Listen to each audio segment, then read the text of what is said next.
कमान, एक तीर एक कमान, लड़ेंगे लड़ेंगे, अभी तो ये अंगड़ाई है, अभी तो ये अंगड़ाई है। आप सबको खूब खूब धन्यवाद।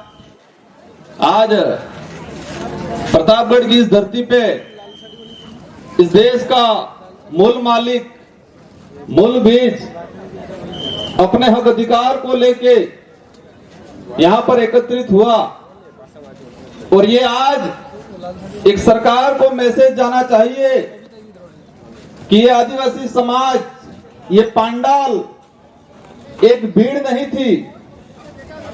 सरकार को ये मैसेज जाना चाहिए कि ये पांडाल, ये जो लोग एकत्रित हुए हैं, एक ये सभा या एक भीड़ नहीं है।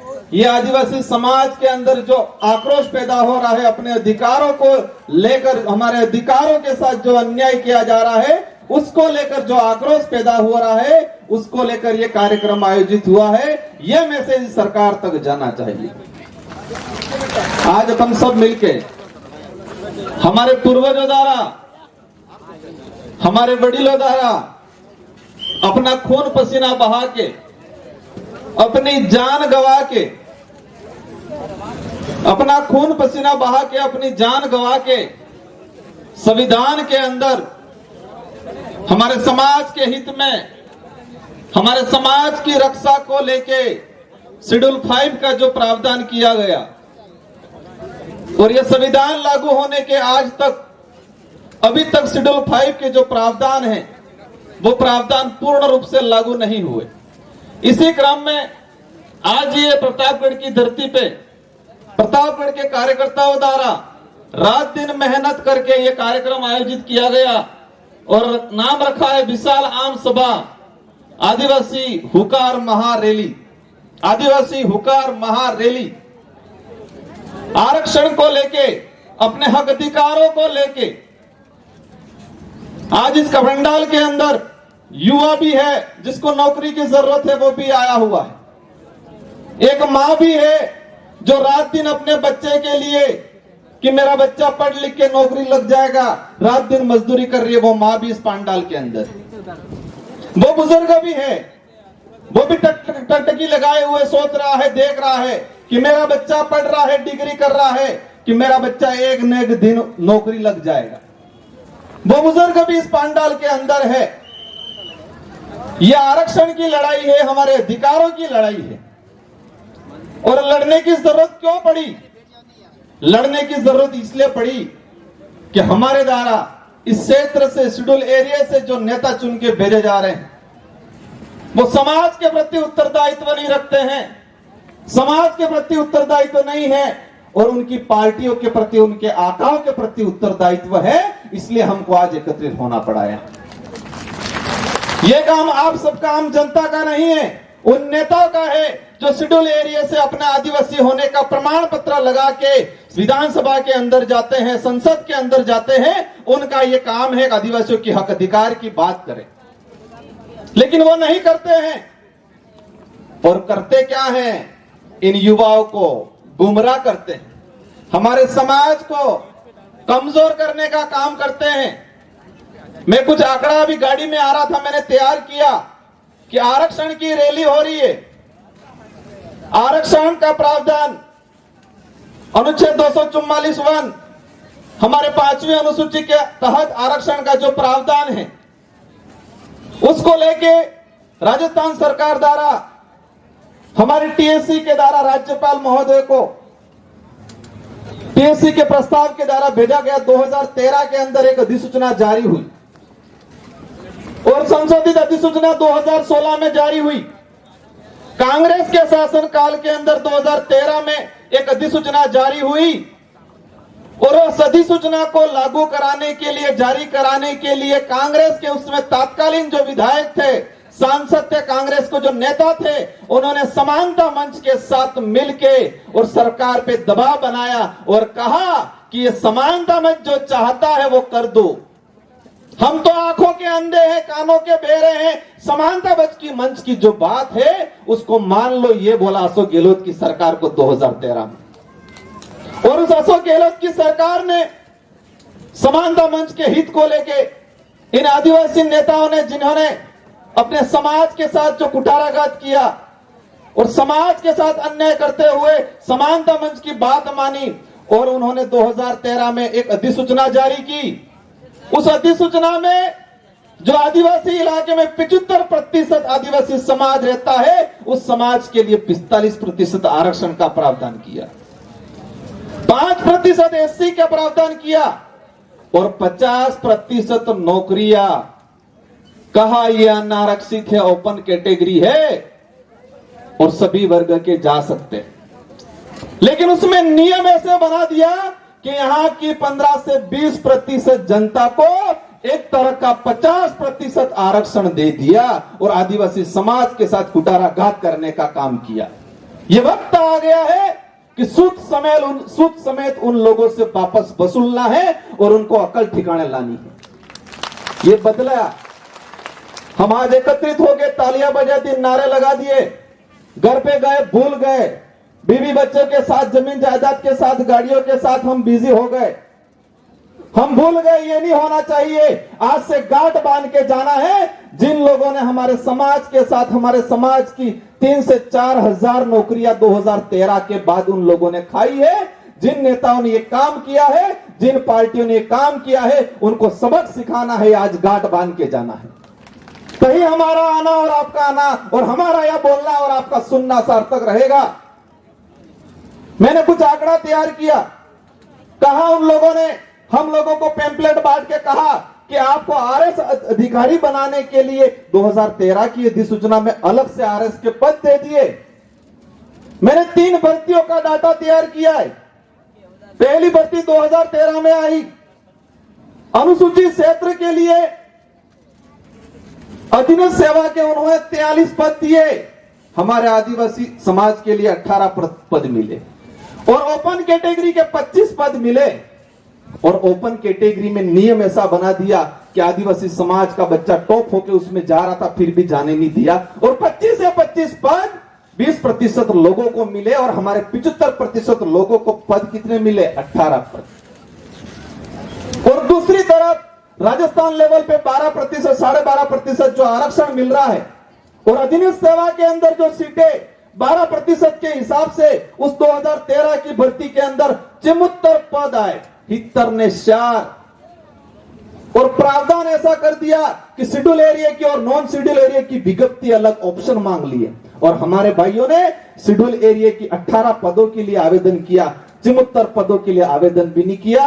और 3 से 4% ओनली फॉर करौली सवाई माधोपुर के जो मीणा भाई है उनको 74 पद मिले। कितने?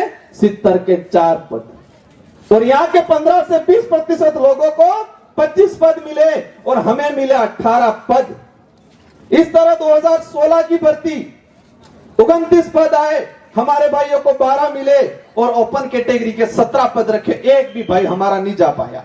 और अनुसूचित क्षेत्र जो हमारा 12% के हिसाब से राजस्थान लेवल पे आता है, वहां पर भी 55 पद आए, हमारा एक भी भाई उसमें नहीं जा पाया। हम कहते हैं आरक्षण नहीं मिल रहा है, वो कहते हैं तुम तो आरक्षण से नौकरी ले रहे हो। हम भ्रम जाल में जी रहे हैं। नौकरी लगने वाला आरएस अधिकारी बन गया, वो भी नहीं तो देख रहा है कि मेरे कौन से नंबर पे नाम आया।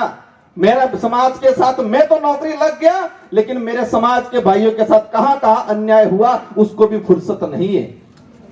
वही आगे समय में 2018 में भर्ती आई, कुल 17 पद आए और हमारे समाज को 12 पद मिले शेड्यूल एरिया के और ओपन कैटेगरी के 25 पद। उसमें भी हमारे समाज का एक भी बंदा नहीं लिया गया। मतलब पिछली 3 भर्तियों के अंदर ओपन कैटेगरी जो 50% रिजर्व ओपन कैटेगरी की जो बात करते हैं, उसमें हमारे समाज का एक भी आदमी उस अधीनस्थ सेवा की भर्तियों में नहीं लिया गया। और ऑल ओवर 3 भर्तियों के अंदर जो पद आए 109 पद आए और 42 पद हमें मिले और 67 पद किसको मिले? 15 से 20% लोगों को 60 ने हाथ पद मळ जा न अमन कटला मळ जा 2.5। तो आरक्षण किने मळ्યું? किसको मिला आरक्षण? आरक्षण उन लोगों को मिला जो 15 से 20% है। और हमारा समाज कहते हैं ये बच्चे पढ़ते नहीं हैं, बच्चे रगड़ते रहते हैं, ये तो आरक्षण से ऐसे ही नौकरियां लग जाते हैं। आरक्षण के नाम से बदनाम हम हो रहे हैं और फायदा वो ले रहे हैं। ये करने वाला कौन है? वही कमल कांग्रेस के नेता जिन्होंने 2013 के अंदर किया, 2016 के अंदर किया, और हम 5वीं अनुसूची के तहत आरक्षण का लाभ मिलना चाहिए ये बोलते हैं, और वो क्या कहते हैं? 5वीं पासिंग की। हमने कहा 5वीं अनुसूची के तहत हमारे भाइयों को नौकरियां मिलना चाहिए, और उनको सुनाई देता है 5वीं पास। और इसी 5वीं पास की बात को सुन के मैंने 2022 के अंदर पूरे उदयपुर संभाग के सारे एमएलए, सारे एमपी, सारे प्रधान, सारे के सारे सरपंचों को पत्र लिखा था कि आरक्षण का किस तरह से हमारे समाज के साथ दुरुपयोग किया जा रहा है। जिस समाज का सर्टिफिकेट लगा के आज मैं विधायक बना, मैं फॉर्म भरने गया, उस दिन आदिवासी समाज का अगर सर्टिफिकेट नहीं लगाता तो मेरा फॉर्म पास नहीं होता। आपके ये प्रतापगढ़ के विधायक जो हैं रामलाल जी, पार्टी की टिकट लगाते और समाज का सर्टिफिकेट नहीं लगाते तो क्या एमएलए बनते? पार्टी की टिकट 10 लगा लेते और आदिवासी होने का प्रमाण पत्र नहीं लगाते तो क्या एमएलए बनते वो? नहीं बनते। लेकिन हो क्या रहा है? जिस सर्टिफिकेट के आधार पे हम विधायक बन रहे हैं, सरपंच बन रहे हैं, उस सर्टिफिकेट को महत्व नहीं दे रहे हैं। महत्व किसको दे रहे हैं? पार्टी को दे रहे हैं, हाईकमान को दे रहे हैं। उनको अकल ठिकाने लाने का काम करना है इस वक्त। इसी तरह हमारे कुछ, मैंने देखा, मैं वहां गाड़ी से उतरा, कुछ भाई मिले थे 1167 वाले, कुछ की शक्ल मैंने देखी, अच्छी लग रही थी, गुस्सा मुझे उनपे भी है। इसलिए हम कहते नारा लगाते, कुछ तो करो जवानी में, आग लगा दो पानी में। जवान तो है लेकिन पता नहीं आग कहां लगा रहे हैं। देखो, जब तक हमारे अंदर जो कमजोरी है उस कमजोरी को नहीं पहचानेंगे, हमारी कमजोरी को हमको पहचानना पड़ेगा, उसको दूर करना पड़ेगा। हमको सब कुछ दांव पे लगा के एकजुट होना पड़ेगा। इन लोगों ने कितना अन्याय किया हमारे साथ। 1167 जो पद रीट के रिक्त थे, हमारे 2011 के अंदर अधिसूचना जारी हुई, 36% पात्रता, उन लोगों ने छूट में डाल दिया। वो पात्रता थी, छूट नहीं थी। उसको लेके लड़ाई लड़े, हम कोर्ट के रास्ते बताया था, हम हाई कोर्ट में गए, हाई कोर्ट में एकलपीठ में जीते, डीबी में हारे, हम सुप्रीम कोर्ट ले जा रहे थे, और इन्हीं कमल कांग्रेस के नेताओं ने इन बच्चों को हाई कोर्ट के रास्ते से सड़क के रास्ते पे लाने का काम किया, और उन्होंने डूंगरपुर कलेक्ट्रेट के बाहर बिठाया। वहां से उन्होंने काकड़ी डूंगरी चढ़ाया। वो क्यों चढ़ाया? क्योंकि पंचायती राज चुनाव आ रहे थे। उनकी किस्मत इतनी फूटी थी कि वो चुनाव निरस्त होकर लेट हो गए। फिर उन्होंने काकड़ी डूंगरी चढ़वाया, और लास्ट में हम भी गए समर्थन देने के लिए, क्योंकि समाज का सर्टिफिकेट लगाया था हमने, और वाजिब मांग थी, पढ़ा लिखा हूं मैं भी, समझा इस बात को, वाजिब मांग थी, और वाजिब मांग थी तो हमने भी समर्थन दिया, रात दिन वहां बैठे, बच्चों को साथ दिया। और इन्हीं कमल कांग्रेस के नेताओं ने वो मांग 24 सितंबर को पूरी होने वाली थी, उनको लग गया अशोक गहलोत के साथ उनकी मीटिंग हो जाएगी तो ये काम हो जाएगा। तो कांग्रेस बीजेपी के नेताओं ने, कुछ लोग दारू पिला के कागड़ी डूंगरी चढ़ाए और दानली करवाने का काम किया, और पूरे समाज को बदनाम कर दिया। वो भर्ती आज भी लटकी हुई है। 1167 आदिवासी समाज के घरों में दीपक जलता, अगर वो नौकरी लगते, 10-10 जनों को और तैयार करते और इनके गाइडेंस करते, मदद करते, हमारे समाज का उद्धार होता। तो ऐसे नेताओं को पहचानने की जरूरत है। कई नेता देखे जयपुर में अशोक गहलोत जी को बोलते हैं कि 1167 जो सीटें हैं वो हमारी नहीं है, उनकी है, और बाहर आके बोलते हैं कि वाजिब मांग है, इसको पूरा करना। इन बेरोजगारों के साथ इतना अन्याय किया, इतना अन्याय किया। ये दरियावत चुनाव हो रहे थे, वहां के प्रत्याशी बोल रहे थे मैंने 2013 में गलती कर दी, लेकिन आप वापस मेरे को बना के भेजोगे तो मैं सही करूंगा। क्यों भेज दिया आपने? सही कर दिया क्या? इस बात को लेके विधानसभा में बोले नहीं बोले वो लोग? क्या आप लोगों ने वापस जाके पूछा? विधायक बनने से पहले उन्होंने प्रचार में कहा है कि गलती हमसे हुई है, लेकिन मैं विधायक वापस बन के जाऊंगा तो मैं सही करूंगा, ये बोला था उन्होंने। लेकिन हमने पूछा वापस जाके इन युवा बेरोजगारों को भी, इन बेरोजगारों को लगता है कई बार कि बेरंग कर दिया, ऐसा लग रहा है। फरियावत चुनाव में बहुत उपयोग किया, तुम नौकरी, सेकंड ग्रेड के जो बच्चे थे उनको लगा दिया प्रचार में, नर्सिंग भर्ती के जो बच्चे थे उनको लगा दिया प्रचार में, 1167 की भर्ती के अंदर जो बच्चे थे उनको लगा दिया कांग्रेस के प्रचार में। कहा तुम सब प्रचार में लग जाओ, ये सीट निकाल के दे दो, तुम्हारी सारी नौकरियां दिला देंगे। और सारे बच्चे प्रचार में लग गए। कई बार मुझे मिले, मुझे देख के शर्मिंदा होते, मैंने कहा चिंता मत करो भाई, अगर ये प्रचार करने से, वो टिकट निकलने से आपको नौकरी मिल जाती है तो मुझे कोई दिक्कत नहीं। लेकिन सारे युवाओं को ये कार्यक्रम, आपको युवाओं को आगे आके करना चाहिए। जितने यहां साथी हैं जो पढ़े लिखे हैं, आप सबकी जिम्मेदारी है कि गांव गांव फले फले, पूरे जिला मुख्यालय, पूरे संभाग मुख्यालय पे और सभी खंड मुख्यालय पे हमें रैली करने की जरूरत है। कई जने सोच रहे होंगे कि सुबह से आए, टाइम होने आ गया, हमारी धैर्यता देखो कितनी है, लड़ाई लड़ ली पूरी। ये आरक्षण हमारे बाप दादा ने जान गंवाई है, खून पसीना बहाया है, और हम इसको तरीके से ले भी नहीं पा रहे। और हमको उलझा इतना दिया है, फ्री में कैंप लग रहे, 5-4-5 थैलियां लगा दे रहे, उसी में खुश रह रहे। जगह कागदन मार्कशीट अविरीन नहीं मिलता, पहले 5 कागज मिले कैंप में, ये अविरीन मिली फर्स्ट क्लास। इस समाज को इतना कमजोर कर दिया है।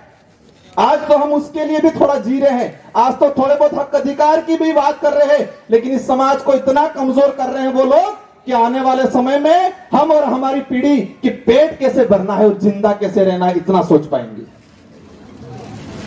ये लोग हमारे समाज को कमजोर इतना कर रहे हैं कि आने वाले समय में हमारी पीढ़ी स्वाभिमान के लिए नहीं लड़ेगी, हक अधिकार की लड़ाई नहीं लड़ेगी, पेट कैसे भरना है उस बात के लिए लड़ाई लड़ेगी। इतना कमजोर करने का काम कर रहे हैं ये लोग। अभी वक्त है संभालने का। कह गया था मावजी महाराज, छोटा जुगनी सेलीवारी आवेगा, हासवी लीजो और नहीं हासव हो तो पासा वेट वगार करा पड़े, ये बोल के गए थे। आ गया है वो वक्त। उन माताओं को भी, उन बुजुर्गों को भी तैयार होने की जरूरत है। आपके बच्चे, आपके आने वाली पीढ़ी, अगर उसको सही रास्ते पे ले जाना है। मैंने एक दूसरा आंकड़ा तैयार किया था, कई कांस्टेबल आसपास घूम रहे होंगे, हो सकता है कुछ शादी बड़े दिन भी आया।